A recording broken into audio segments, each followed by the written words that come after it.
She texted, "I think maybe we need to break up." I surprised her by replying, "I agree. Your stuff will be on your porch in an hour." Her follow-up text was a scrambled panic of, "Wait, I was joking." But I wasn't. I, 31 male, was sitting at my desk reviewing quarterly reports when the text came through. Madison, 28, had been playing these games for months, but this was the finale she didn't see coming. "Been thinking. I think maybe we need to break up. This isn't working anymore." Stared at it for maybe 30 seconds. Not shocked, not hurt, just relieved. She'd been pulling this manipulation tactic every few weeks, usually after not getting her way about something. Last time was because I couldn't take a day off work for her friend's random Wednesday pool party. But this time I was done playing. "Me, I agree. Your stuff will be on the porch in an hour." The typing bubbles appeared immediately, disappeared, appeared again, then a flood. "Wait, what? I was joking." "Babe, I was just upset. Call me. This isn't funny. I was testing you, testing me." There it was. The admission. Put my phone on silent and got to work. Not the quarterly reports, the packing. 2 years of her gradually moving in without ever officially living here. Time to reverse that process. Started with the bathroom. Her 17 different shampoos. Why? Face masks? That expensive straightener she had to have. The medicine cabinet looked empty without her stuff. Good. Bedroom next. Clothes she left for convenience. The jewelry box on my dresser. Those decorative pillows that served no purpose except making it harder to sleep. The fake plant she insisted made the room pop. Living room. Her yoga mat. The books she never read but displayed for aesthetics. The blanket that matched the vibe but felt like sandpaper. The framed photo of us from her cousin's wedding. She looked great. I looked trapped. Accurate. Kitchen. Her specialty coffee pods. The juicer used exactly twice.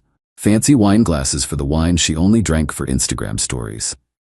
The air fryer she begged for, used once then complained it took up too much counter space. 45 minutes, 6 boxes and 3 garbage bags. Neat, organized, ready for pickup. Phone was nuclear. 47 missed calls. Lost count of texts. Voicemails I'd check later for entertainment value.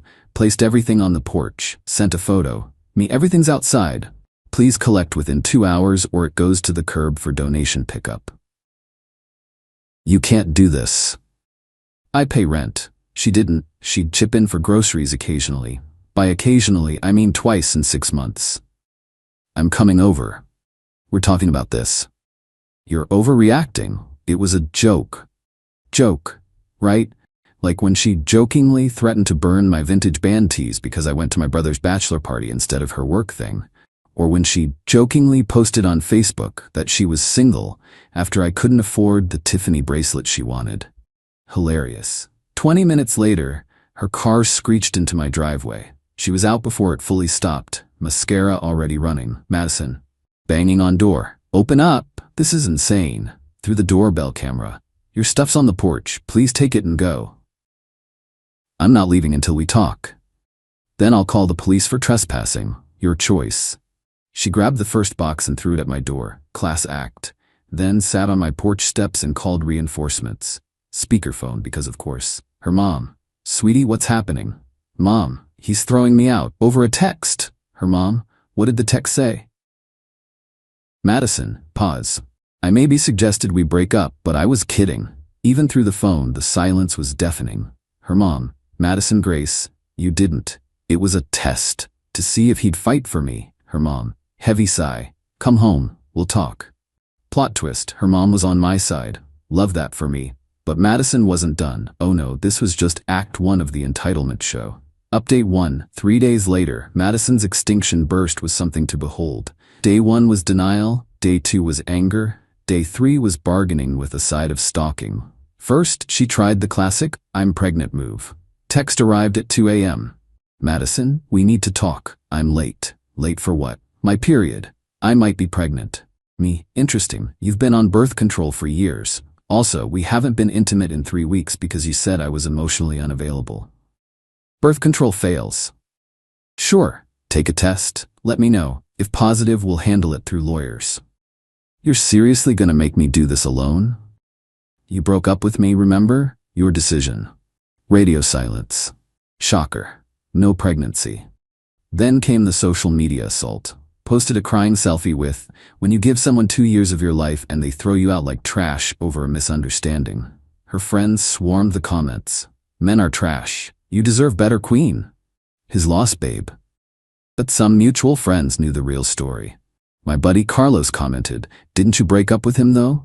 Madison deleted the post within an hour. Next, she tried the possession game.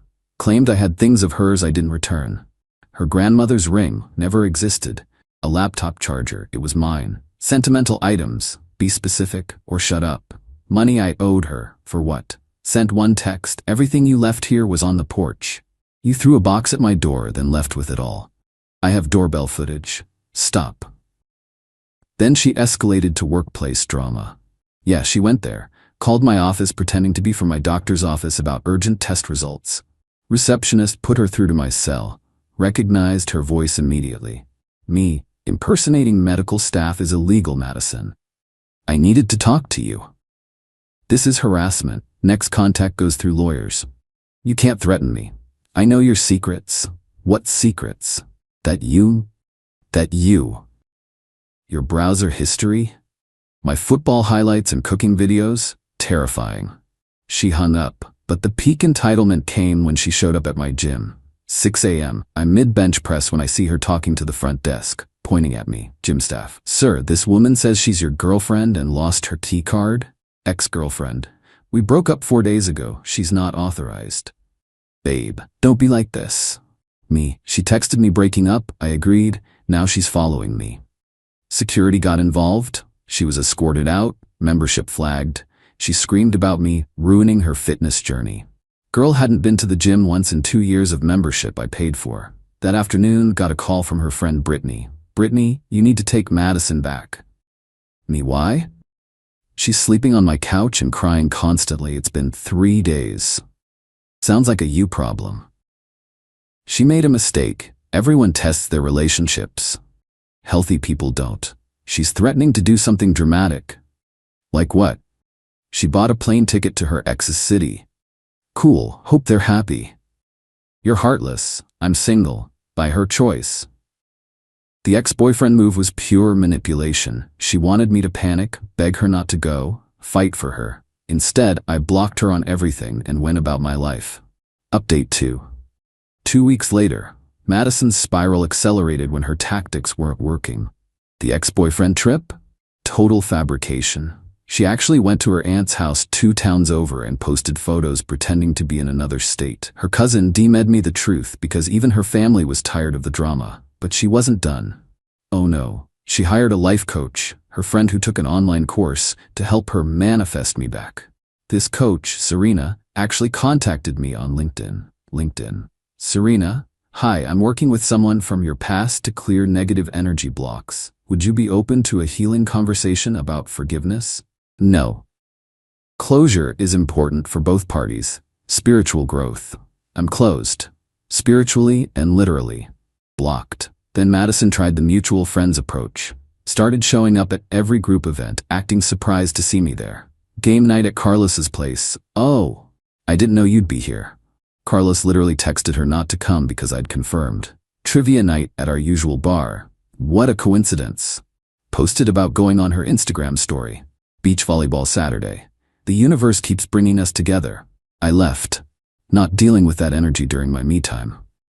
Each time she'd corner someone to talk about our misunderstanding and how I overreacted to a joke. People started avoiding her. Carlos told me she spent an entire party following different people, retelling the story, getting more dramatic each time. Version 1, I made a joke and he threw me out. Version 5, I was expressing feelings and he made me homeless. Version 10, he planned this. He wanted me gone. It was probably another woman. There was no other woman. Unless you count my Xbox, which was getting more attention now that I had peace. The restraining order threat became real when she started showing up at my work. Not inside, she'd learned that lesson, but outside, sitting in her car, waiting for lunch break, holding a sign that said, "Let's talk." Security noticed, HR got involved, they offered to call police. I said next time. Next time was the next day. Sign now said, "You can't ignore love." Police were called. She got a warning. I filed for a restraining order. But the absolute peak entitlement? She sent her new boyfriend to talk to me. Yeah, she found some guy named Trent on a dating app, convinced him I was the villain, and sent him to man up and confront me. This poor dude shows up at my door, puffing his chest. Trent, you Madison's ex? Me, yep. You threw her out over nothing? She broke up with me. I agreed. She didn't like that. Trent, she said you were abusive. She say anything about the restraining order? The what? Showed him the paperwork, the police reports, the doorbell footage of her throwing boxes, the screenshots of her admitting it was a test. Trent stood there, processing. Then bro, I'm sorry. I had no idea. She said you were stalking her. Run, Trent. Run fast. Already am. Thanks for the heads up. He left. Madison called me screaming within 10 minutes. Didn't answer, but the voicemail was chef's kiss. Apparently I ruined her chance at happiness and poisoned Trent against her. Final update. 1 month later. The restraining order was granted. Madison had to stay 500 feet away from me, my home, and my workplace. The judge read through the evidence, texts, doorbell footage, police reports, witness statements from my gym and office, and actually said, ma'am, you broke up with him. He accepted. Everything else is harassment. Madison tried to argue it was a miscommunication, and I knew she was joking. Judge asked why someone would joke about breaking up. Her answer? To see if he really loved me. Judge, that's manipulation, not communication. Order granted. But even that didn't stop her immediately. She tried working around it, sent letters through mutual friends, returned unopened, had her mom call me, blocked, created fake social media accounts, reported. Showed up at places right when I was leaving, technically 500 feet. The last straw was when she applied to work at my company. Different department, but same building. HR flagged it immediately due to the restraining order. She threatened to sue for discrimination. Their legal team shut that down quick. Through the grapevine, I heard the aftermath, lost most of her friend group when the full story came out. Brittany kicked her off the couch after the Trent incident. Parents made her pay rent to live at home. Started therapy, court mandated after violating the RO. Lost her job, unrelated to me. She no-showed after the court date. The last direct contact attempt was a letter from her therapist. An actual therapist requests to help with her closure process. My lawyer responded that any therapeutic closure needs to happen without my involvement and within the bounds of the restraining order. 6 months later, life is peaceful. Dated casually, nothing serious. Focused on work, got promoted. Gym gains without drama. Replaced all her decorative nonsense with things I actually like. My place looks like an adult lives here, not a Pinterest board. Ran into her mom at a grocery store last week. Awkward, but civil. Her mom, I'm sorry about everything, Nolan. Madison's working on herself. Me, hope it goes well for her. Her mom, she knows she messed up. The testing thing, I never taught her that. Me, it's done now, moving forward. Her mom, you're a good man. She had a good thing. Me, had, past tense, take care. And that's it. She tested our relationship by threatening to end it. I called her bluff by agreeing. She expected me to fight, beg, prove my love through some grand gesture. Instead, I packed her stuff and moved on. The lesson? When someone threatens to leave to manipulate you, let them. If they wanted to stay, they wouldn't threaten to go. And if it's a test, it's already failed. My only regret? Not doing it sooner. Those decorative pillows really were uncomfortable as hell. Oh, and Madison? Last I heard, she's dating some guy who loves playing those relationship games. They test each other constantly. Break up every other week. Perfect match. Me? I'm testing nothing except my new barbecue recipes and whether I can beat my personal record at the gym. Both going better than any of her tests ever did.